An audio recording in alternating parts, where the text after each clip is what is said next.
Assalamualaikum warahmatullahi wabarakatuh. Shalom, Om Swastiastu, salam kebajikan, nama budaya. Perkenalkan, nama saya Aisyah Rara Maharani dari kelas Manajemen 22B dengan NPM 2241169 untuk mata kuliah Manajemen Keuangan.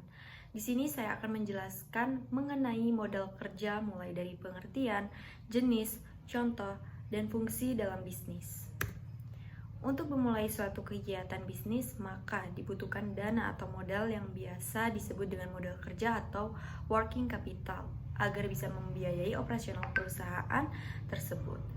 Perusahaan wajib memiliki modal untuk memastikan kelancaran kegiatan operasi di dalam perusahaannya. Nah, untuk mengetahui lebih dalam mengenai modal dalam perusahaan, simak pembahasan di bawah ini dengan seksama. Yang pertama, pengertian modal. Sebenarnya apa pengertian dari modal kerja secara umum maupun menurut ahli yang sering didengar selama ini? Dilansir dari laman Wikipedia, modal kerja atau working capital merupakan istilah yang digunakan untuk menggambarkan jumlah dana yang dibutuhkan oleh suatu perusahaan untuk menjalankan kegiatan operasionalnya dalam jangka yang pendek. Modal kerja terdiri dari seluruh aktiva lancar atau aset yang dapat diubah menjadi uang tunai dalam waktu singkat, biasanya kurang dari 1 tahun, seperti kas, piutang, persediaan barang, dan investasi jangka pendek, serta liabilitas lancar atau hutang yang jatuh tempo dalam waktu singkat, atau biasanya kurang dari 1 tahun, seperti hutang usaha dan biaya yang masih harus dibayar. Modal kerja sangat penting bagi kelangsungan operasional perusahaan karena dana tersebut digunakan untuk membiayai pembelian bahan baku, membayar gaji karyawan, mengelola persediaan barang, dan menjalankan kegiatan operasional sehari-hari. Jenis-jenis modal. Berikut adalah beberapa jenis working capital yang umum ditemukan dalam aktivitas operasional perusahaan. Yang pertama ada kas atau uang tunai. Modal kerja yang paling liquid dan dapat digunakan secara langsung untuk membiayai kegiatan operasional sehari-hari. Dan yang kedua ada dana yang diterima oleh perusahaan dari penjualan barang atau jasa yang belum dibayar dari pelanggan. Working capital dari piutang dapat digunakan untuk membiayai kegiatan operasional sebelum uang dari pelanggan diterima. Yang ketiga, persediaan merupakan barang yang dimiliki perusahaan untuk dijual atau diproses lebih lanjut menjadi barang jadi.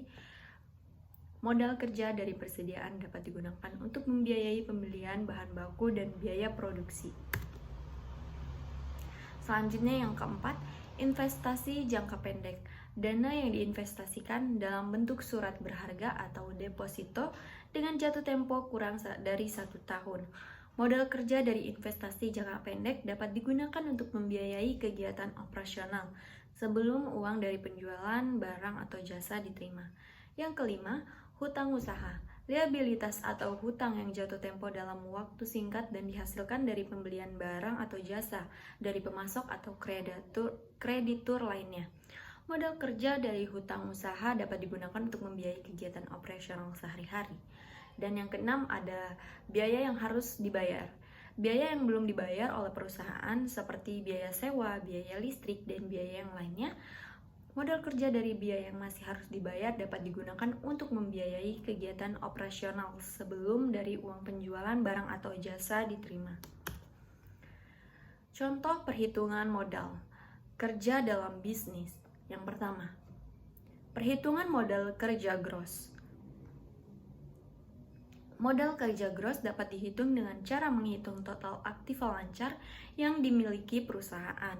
Misalnya, perusahaan ABC memiliki kas sebesar 100 juta, piutang sebesar 150 juta, persediaan barang sebesar 200 juta, dan investasi jangka pendek sebesar 50 juta.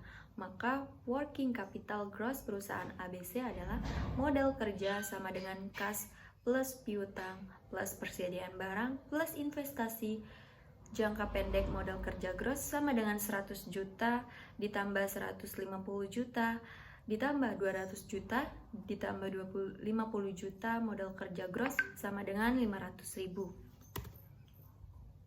Fungsi modal kerja dalam bisnis. Yang pertama, menjaga likuiditas perusahaan. Modal kerja memungkinkan perusahaan untuk memiliki cukup kas dan aset lancar lainnya untuk memenuhi kewajiban finansialnya, seperti membayar gaji karyawan, mengelola persediaan barang, membayar tagihan, dan biaya operasional lainnya. Dengan menjaga likuiditas yang cukup, perusahaan dapat menghindari masalah keuangan yang dapat mempengaruhi kerja operasionalnya. Yang kedua, mempengaruhi resiko. Working capital membantu perusahaan untuk mengurangi resiko kegagalan dalam memenuhi kewajiban finansialnya. Dengan memiliki cukup kas dan aset lancar, perusahaan dapat menghindari masalah likuiditas yang dapat mempengaruhi reputasi perusahaan. Yang ketiga, mempercepat pengumpulan piutang. Modal kerja juga membantu perusahaan untuk mempercepat pengumpulan piutang dari pelanggan, sehingga perusahaan dapat memperoleh kas yang cukup untuk menjalankan usahanya. Dan untuk yang terakhir adalah tentang kesimpulan. Modal kerja adalah dana yang digunakan oleh perusahaan untuk membiayai operasionalnya sehari-hari. Modal kerja terdiri dari aset lancar seperti kas, persediaan barang, dan piutang, serta hutang jangka pendek seperti hutang usaha dan biaya yang masih harus dibayar. Modal kerja yang cukup penting bagi perusahaan karena dapat membantu menjaga likuiditas, mengurangi resiko, mempercepat pengumpulan piutang, meningkatkan efisiensi operasional, dan mengoptimalkan penggunaan aset lancar. Oleh karena itu, perusahaan harus memperhatikan manajemen modal kerjanya dengan baik untuk memastikan kelangsungan operasional dan kinerja keuangan yang baik. Hal yang perlu diperhatikan dalam pengelolaan modal usaha yang benar adalah dengan melakukan perencanaan pada pengeluaran bisnis dan memperhatikan pos pengeluaran yang mengalami pemborosan. Solusi untuk menangani hal ini adalah dengan menggunakan pembukuan yang benar dan sesuai standar, sehingga Anda bisa mendapatkan laporan keuangan yang sesuai dengan realitas usaha Anda saat ini. Mungkin itu saja yang dapat saya sampaikan. Mohon maaf bila ada salah kata. Saya ucapkan terima kasih. Wassalamualaikum warahmatullahi wabarakatuh. Bye-bye.